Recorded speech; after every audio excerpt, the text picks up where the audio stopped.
right. Peace, first of all, and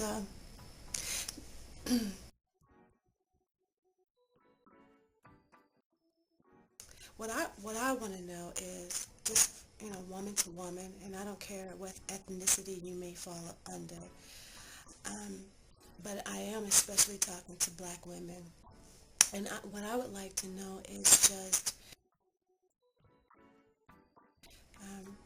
in this particular time in our society, everyone has become very, very obsessed with their outer appearance. Um, to the point where, you know, there are all types of um, surgeries being performed to enhance whatever features we feel are lacking.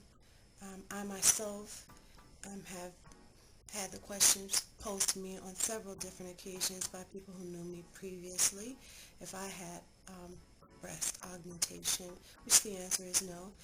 These babies is mine. I grew these suckers. I used to be a size 3, and I weighed about maybe 103 pounds. At that particular time, it was very embarrassing, you know, especially for me being a black woman, because I was always criticized and picked on and ridiculed for being so small. Um, I was skinny. I was skinny. After I had my children, I had 2 children, and I got a little bit of, a little bit of hips, so I got some curves, and I was real happy about that. I finally felt like a woman, even though I was still little.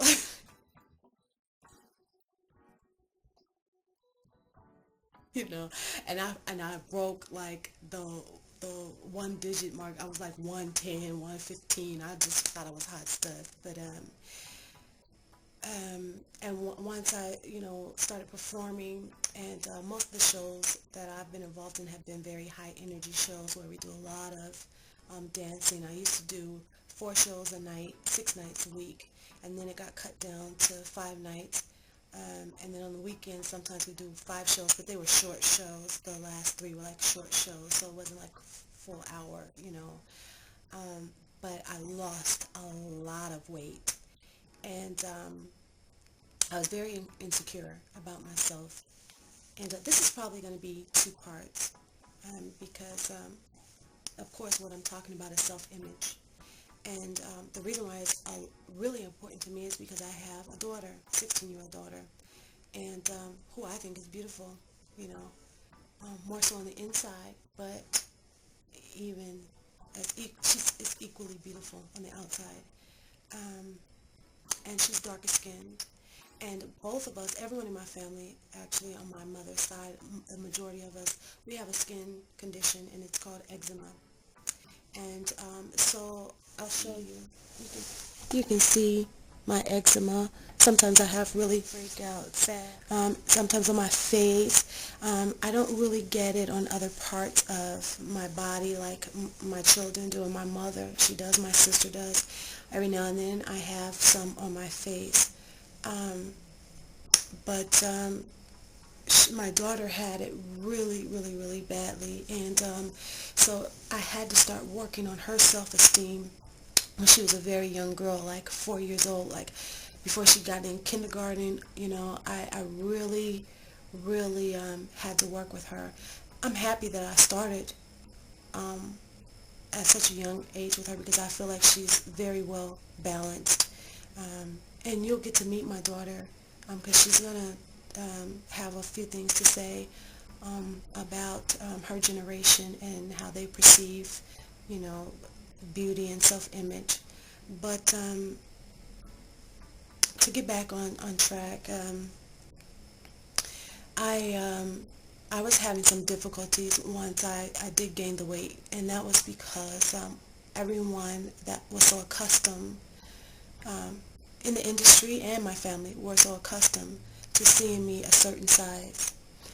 Some of the comments that I got were compliments. Others not so nice, And I always felt like it was kind of duplicitous, because people thought it was okay to say, things like, you need to eat, or you're too skinny, or girl, you look like a crackhead, or whatever. But we wouldn't dare say anything as rude and obnoxious like that to someone who is overweight, like, girl, you need to stop eating, you know? Who would say that? And if I ever opened my mouth to say something like that, I'd be called every freaking name in the book.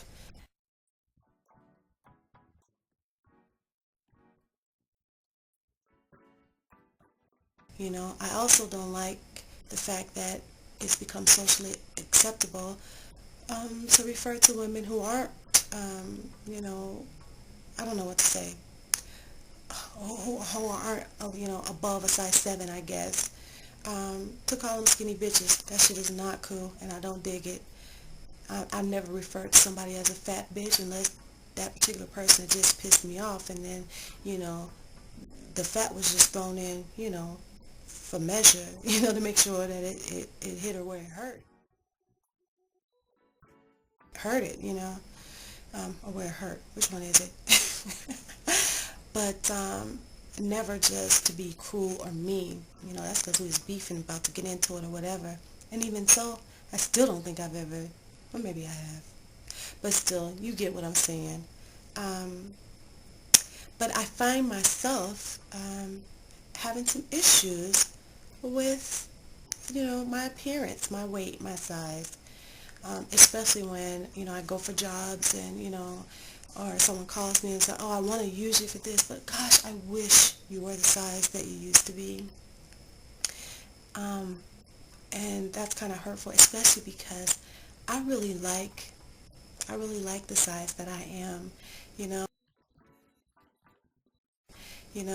There are areas that I need to work on, but but when I say that, I think, why?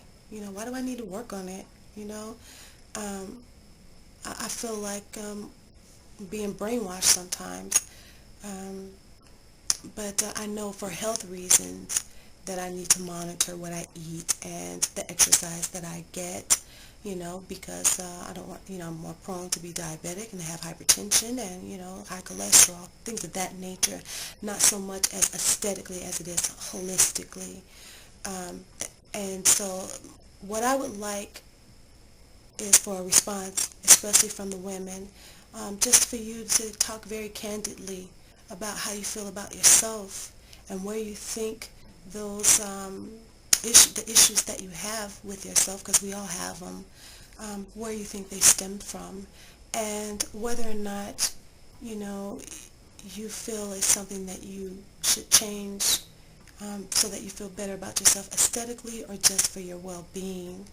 And also, as a collective consciousness of women, what we can do to change things in our society, especially um, amongst ourselves, and starting with our daughters and our sons. So that's basically all I really want to say at this point.